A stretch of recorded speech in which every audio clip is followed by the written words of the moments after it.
Attendance कौन लेगा? Teachmint. Paper कौन चेक करेगा? टीचमेंट।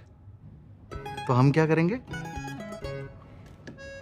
आप बस बच्चों का सिलेक्शन कराइए सर, बाकी सब टीचमेंट कर लेगा।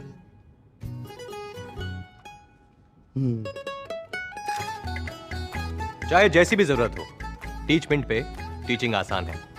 आज ही डाउनलोड करें टीचमेंट, इंडिया का नंबर 1 टीचिंग ऐप। परीक्षा फल निकालने के बाद उनके परीक्षा फल का जो मार्कशीट है उसको क्यों नहीं ठीक दे रही है? देखिए, इसमें दो तरह की बातें इसमें बताना चाहेंगे। बहुत ही आपका महत्वपूर्ण और बहुत आपने अच्छा प्रश्न पूछा है। जो किसी भी विषय, जो किसी भी छात्र यदि किसी भी प्रतियोगी परीक्षा यदि उत्तीर्ण किए हैं और यदि किसी कारणवश उनको बोर्ड में किसी भी विषय में कम अंक प्राप्त हुए हैं, वैसे विद्यार्थियों के लिए अलग से बोर्ड द्वारा व्यवस्था की गई है ऑनलाइन रूप से। और ऐसे जितने भी कैंडिडेट्स जो किसी भी कॉम्पिटिटिव एग्जाम्स में उत्तीर्ण होते हैं, वैसे कैंडिडेट्स की कॉपी को प्राथमिकता के आधार पर निकाला जाएगा और सबसे पहले उसकी स्क्रूटनी कराई जाएगी, ताकि निर्धारित समय सीमा के अंतर्गत यदि उसमें किसी भी प्रकार की संशोधन या उसमें सुधार की गुंजाइश अगर है तो उसको किया जाएगा। और यह भी बता देना चाहें कि स्क्रूटनी की प्रक्रिया सिर्फ बिहार बोर्ड ही नहीं, देश के जितने भी बोर्ड हैं, चाहे वो राष्ट्रीय स्तर के बोर्ड हो या अन्य राज्यों के बोर्ड हो, स्क्रूटनी की प्रक्रिया सभी बोर्डों में, सभी राज्यों में अपनाई जाती है। और परीक्षा फल के प्रकाशन के पश्चात स्क्रूटनी के लिए जो भी आवेदन लोग देते हैं, स्क्रूटनी के पश्चात प्रति वर्ष हजारों की संख्या में छात्र छात्राओं के परीक्षा फलों में सुधार भी होता है।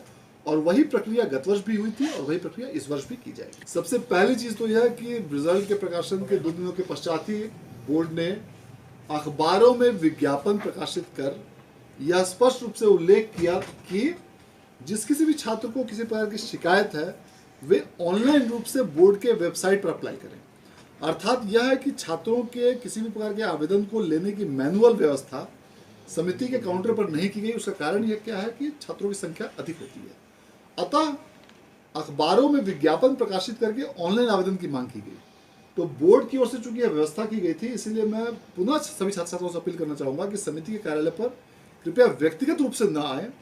आपकी शिकायत को सुनने के लिए जो ऑनलाइन व्यवस्था की गई है, उस ऑनलाइन व्यवस्था के अंतर्गत आप अपनी शिकायत दर्ज करें।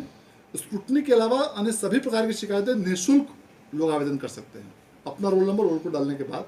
तो यह व्यवस्था चूंकि की गई है, इसीलिए व्यक्तिगत रूप से किसी भी छात्र छात्रा को काउंसिल में या कहीं पाने की जरूरत नहीं है। और निश्चित रूप से इसमें सभी छात्र छात्राओं का भी सहयोग अपेक्षित है, सभी अभिभावकों का भी सहयोग हम लोग अपेक्षित कहेंगे।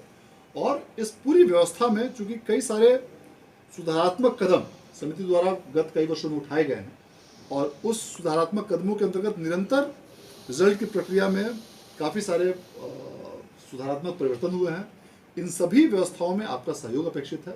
और इतना पुनः आपको बताना चाहेंगे कि आपकी जो भी शिकायत आप ऑनलाइन रूप से दर्ज करेंगे, आपकी प्रत्येक शिकायत पर, आपकी प्रत्येक कंप्लेंट पर समिति द्वारा संज्ञान लिया जाएगा